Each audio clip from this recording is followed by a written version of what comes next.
As the city is swallowed by the cobalt dusk, the secrets of the day begin to find their way into the light. We explore the mysterious and beautiful narratives that only reveal themselves when the sun goes down. Hit subscribe now and follow us into the deep blue night. The garage smelled like motor oil and sawdust the night I made my decision. I had spent 41 years building something from nothing. A construction company that started with one used truck, 2 employees, and a dream that kept me awake more nights than I can count. By the time I turned 63, that company was worth more than I ever imagined possible for a kid who grew up sharing a bedroom with 3 brothers in rural Tennessee. And yet, sitting alone in that garage on a cold January evening, surrounded by the tools of a life I had poured everything into, I felt something I had never expected to feel at this stage.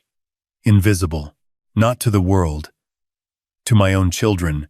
I want to be clear about something before I tell you what happened. I am not a perfect man. I worked too much. I missed birthday parties and school plays and recitals. I told myself I was doing it for them, and I was, partly. But I was also doing it because I loved the work. And that is a truth I had to sit with for a long time before I was ready to be honest about it. My wife, God rest her soul, understood that about me better than I ever understood it myself. She passed 8 years ago, and when she left, something shifted in our family in ways I did not fully see until much later. My eldest son became an orthopedic surgeon. I paid for every year of his education without hesitation, undergraduate, medical school, residency costs that most people do not realize exist. He is talented. He is respected. He drives a car that costs more than the house I grew up in. When his practice needed new equipment 2 years ago, he called me, and I wired $60,000 to his account within the hour, because that is what fathers do. Or at least, that is what I believed. My middle daughter became a partner at a corporate law firm in Atlanta. She is sharp. In a way that used to make me proud to the point of tears, she got that mind from her mother. Law school, bar prep, the apartment she needed in a good neighborhood when she was just starting out, the professional wardrobe that her firm expected. I helped with all of it, gladly, because I wanted her to have every advantage. When her firm made her partner 3 years ago, I flew down for the celebration dinner. I sat at the end of the table while her colleagues congratulated her, and I smiled the whole evening, even though she introduced me as my father from Tennessee and moved on quickly to the next conversation. My youngest son became an electrician. He runs his own small electrical contracting business, residential and light commercial work mostly. He drives a pickup truck that has seen better days. He and his wife live in a 3-bedroom house in the same county where I live, about 20 minutes from my place. They have 2 kids, a dog that sheds everywhere, and a yard that always seems to have a project going on. He never asked me for money. Not once. When I offered to help him expand his business years ago, he thanked me and said he wanted to figure it out himself. I respected that, though I did not fully understand it at the time. The 3 of them are not close with each other. They are polite at holidays, the ones when everyone actually shows up, but there is a distance between my eldest and youngest that has always made me uncomfortable. My eldest son has said things over the years, subtle things, about the choices my youngest made. Nothing overtly cruel. Just the particular kind of condescension that educated people sometimes do not realize they are performing. The reason I was sitting in my garage that January night was this. I had just gotten off the phone with my eldest son. I had called to tell him I was thinking about revising my estate plans and wanted to have a conversation with all 3 of them about it. He told me he was between patients and could not talk, but that he trusted me to do whatever made sense. His tone was the tone of a man who considers a conversation finished before it begins. When I said I wanted us all together, maybe over a weekend, he said he would check his schedule and get back to me. That was 3 weeks ago. He had not gotten back to me. My middle daughter, when I reached her the following day, was warmer but not by much. She said she thought it was smart to get estate planning in order. And could I have my attorney send her the documents to review? I told her that was not quite what I meant, that I wanted to talk, as a family. She said, of course, absolutely. She just wanted to make sure everything was handled properly. Then she mentioned, almost as an aside, that she had been looking at a lake house property. and the seller wanted a decision within 30 days. She did not ask directly. She never asked directly, but the implication was there, the way it always was with her. I did not call my youngest son that night. I just sat in the garage and thought. What I thought about was a conversation I'd had with my oldest friend, a man named Gerald who had known me since we were 17 years old. Gerald had gone through something similar with his own family after he had a real health scare, a cardiac event that put him in the hospital for 5 days. He told me that the experience revealed things about his children that he had spent years not allowing himself to see. He said the hardest part was not what they did or did not do. The hardest part was realizing he had constructed a version of his family inside his head that had very little to do with who his children had actually become. That conversation stayed with me. I am not a man who makes impulsive decisions. I spent 2 months thinking about what I was considering. I talked to my doctor, who was not exactly enthusiastic but who knew me well enough to understand I was going to do what I was going to do. I talked to my attorney, a woman I have trusted for 15 years. And I told her exactly what I needed from her and when. I made sure the plan was careful. I made sure no one would be genuinely harmed. And then, on a Tuesday morning in late March, I began. I called my eldest son first. I told him that the company was in serious trouble, that a major project had collapsed, that the bank was calling in a line of credit, that my accountant had given me numbers that kept me up at night. I told him I was looking at potentially losing most of what I had built. My voice was not steady when I said it. That part was not entirely performance. There was a silence on his end. Then he said, "Dad, I'm so sorry. That's really stressful. Have you talked to a financial advisor?" I said I had, and that the situation was more serious than an advisor could fix. I told him I might need to sell the house. I told him I was scared. He said, "Dad, you know I would help if I could. But I've got the practice overhead. And with the kids in private school now, you know how it is. Have you looked into whether there are any government programs? For small business owners, I think there might be something." I told him I would look into it. He said, "Keep me posted, okay? I've got a surgery in 20 minutes, but I'll call you this weekend." He did not call that weekend. I waited 4 days before I called my middle daughter. I told her the same thing, the company, the bank, the possibility of losing the house. I added, as I had planned, that I might need to stay somewhere temporarily while things got sorted out. I did not ask directly. I just let that sit there, the same way she always let things sit there. She was quiet for a moment, and then she said, "Oh, Dad, I'm really sorry. That must be so hard after everything you've built." Her voice was full of genuine-sounding sympathy, and for just a moment I almost felt guilty for what I was doing. Then she said, "You know, with my schedule right now, my spare room is basically a home office at this point, and I'm traveling so much for work. Have you thought about maybe looking at one of those senior living communities?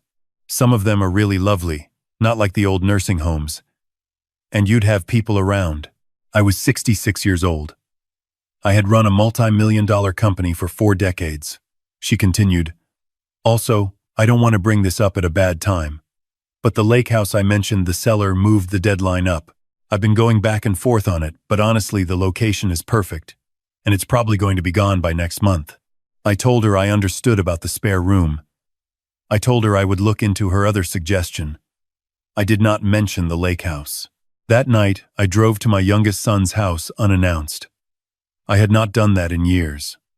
I was always careful to call ahead, to not impose, but that night I just drove there, and I sat in my truck in front of his house for a few minutes before I went to the door. His wife answered. She took one look at my face and pulled the door open wider without saying a word. My youngest son came out of the kitchen drying his hands on a dish towel, and when he saw me, he said, "Dad, what happened?" I told him the same story I had told his siblings. I tried to keep my voice steady and matter of fact, the way I had with the others. But something about being in that house, with the dog pressing against my leg and the smell of whatever they had cooked for dinner still in the air, made it harder than I expected. He did not say anything for a moment after I finished. Then he said, "Okay, you're staying here. We'll figure the rest out." His wife said, "I'll make up the guest room." I told them I did not want to disrupt their home. I told them it might be a while before things got resolved. I told them the situation was genuinely uncertain. I was giving them every reasonable exit.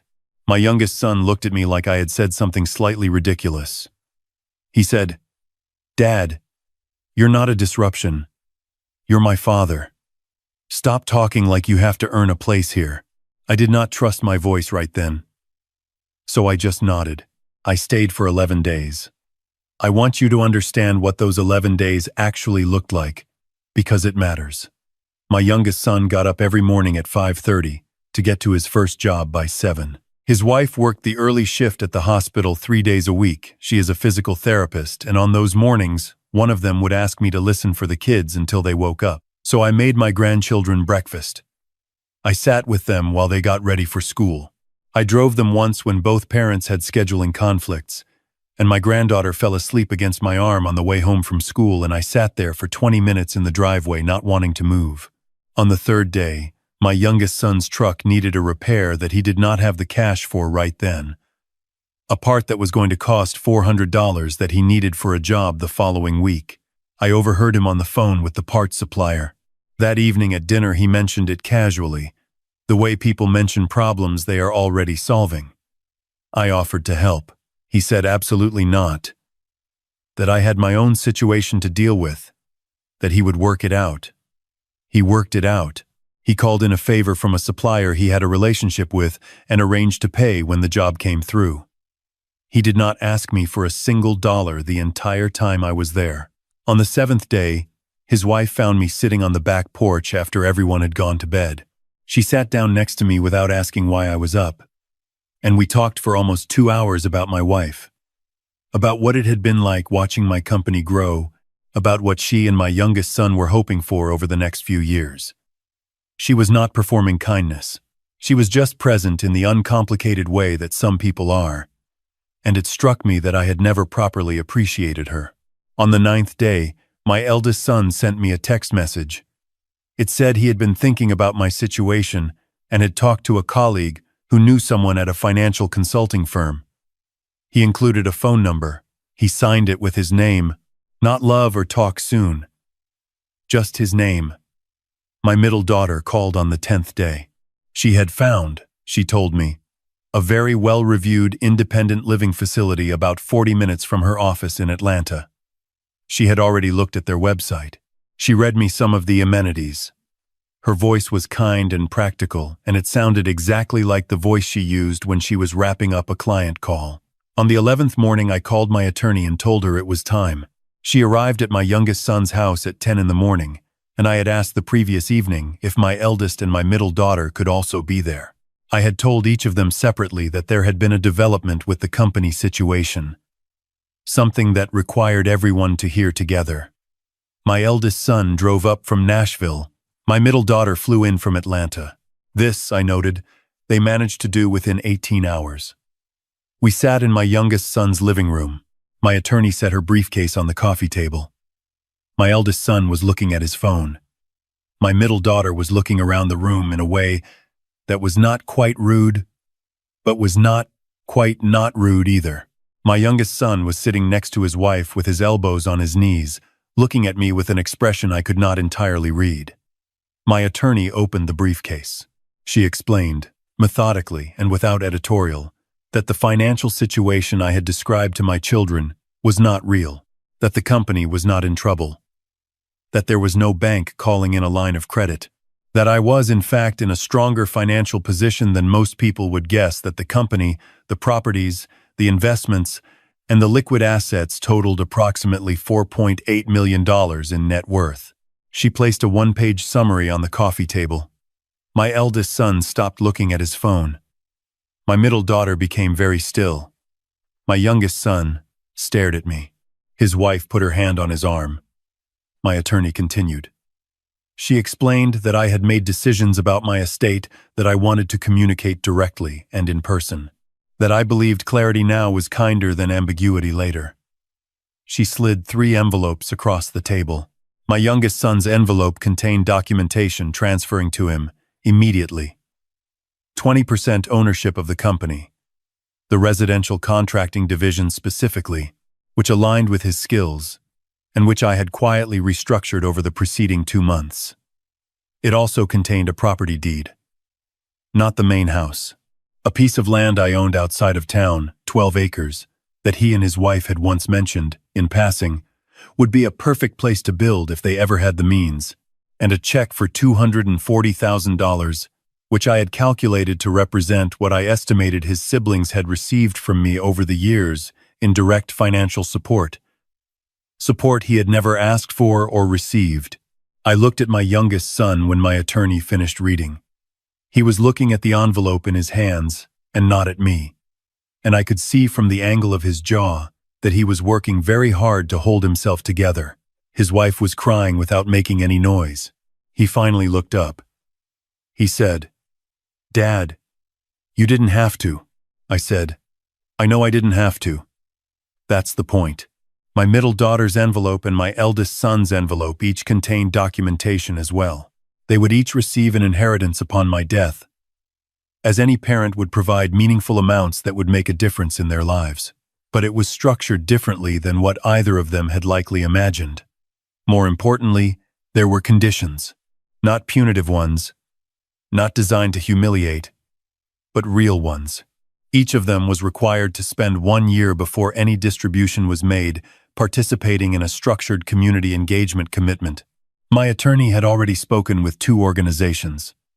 A medical outreach clinic that provided free orthopedic consultations to uninsured patients in rural counties, and a legal aid organization in Atlanta that represented low-income families in housing and employment disputes.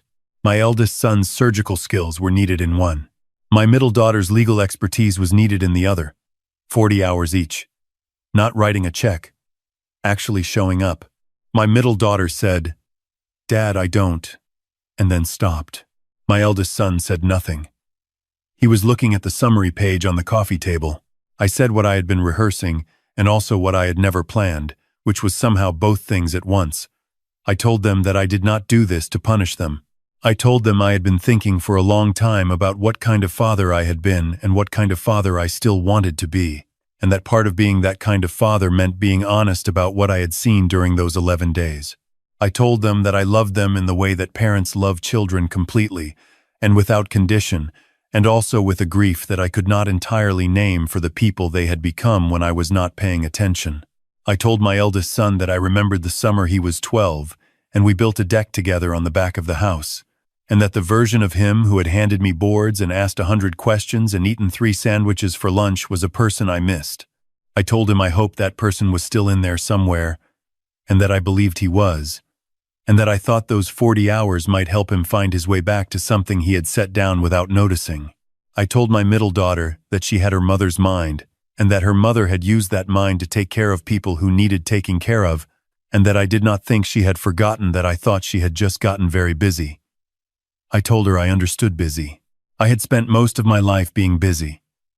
I told her I was not proud of all the ways that busy had shaped me, and that I hoped the next year might give her something that spreadsheets and billable hours could not.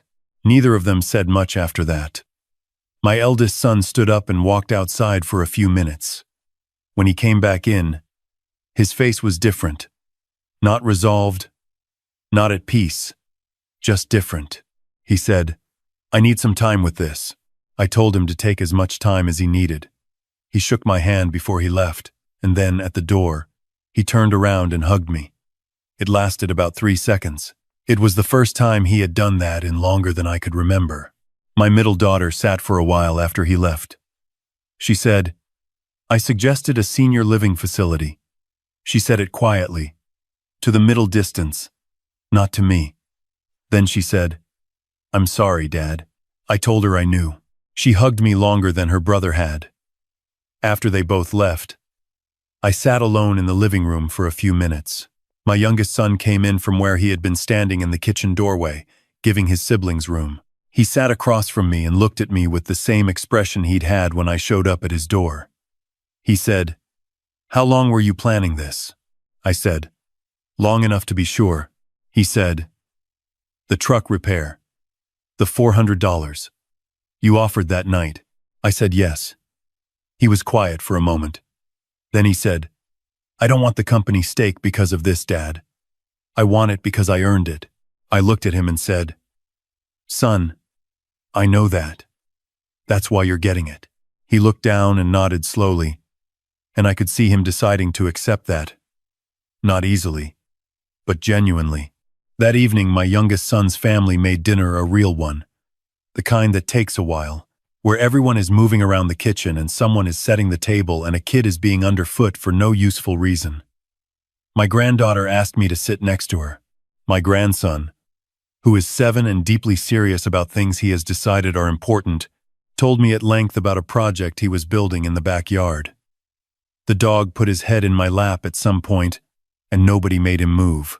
I sat at that table, and I thought about the lake house where this had all started. The silence I had described to no one, but felt completely.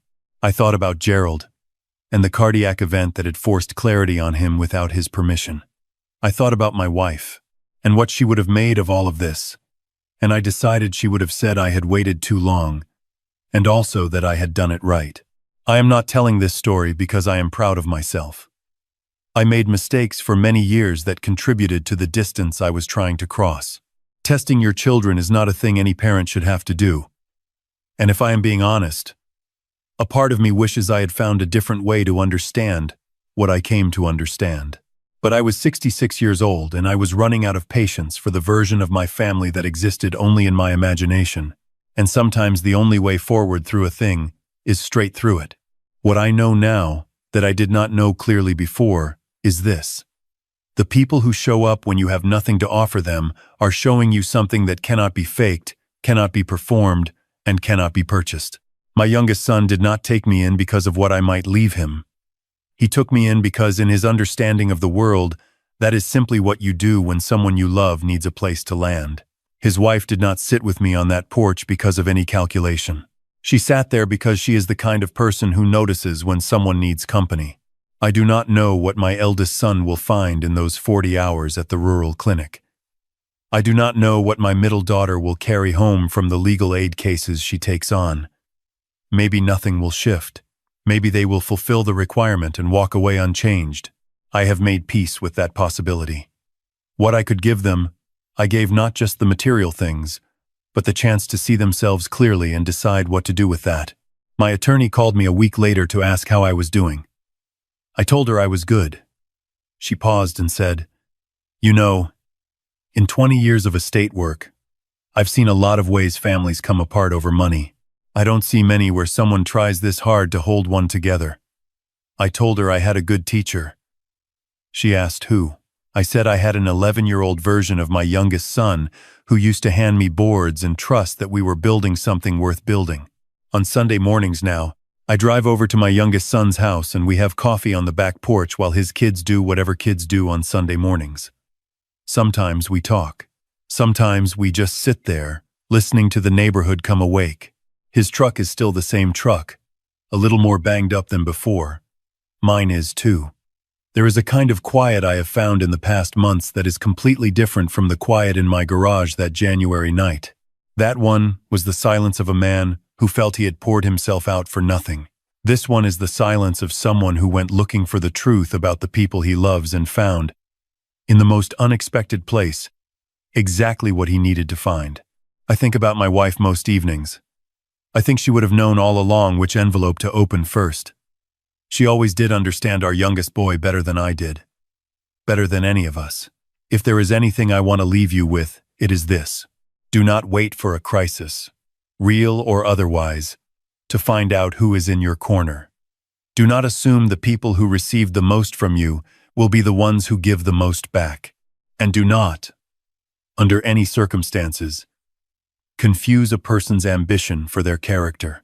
The most valuable thing in my life right now is a cup of bad coffee on a back porch on a Sunday morning with a man who drives a beat-up truck and never once asked me for anything. That is the whole story. I hope it means something to you.